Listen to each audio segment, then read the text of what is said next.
guys! Welcome back to my channel. So, ang saya ng task ngayon ng nabinigay ni Kuya sa mga housemates. At syempre, agaw eksena naman ang ating dongpat. Maagang kinigan to.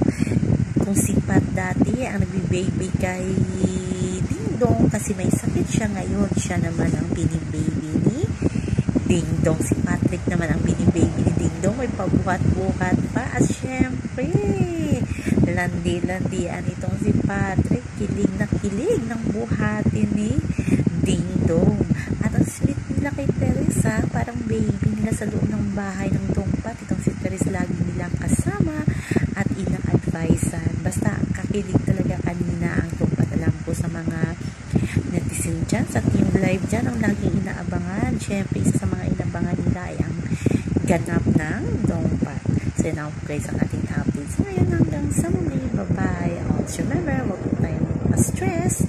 Please like, share, and subscribe my channel para ma-update kayo sa mga bagong upload.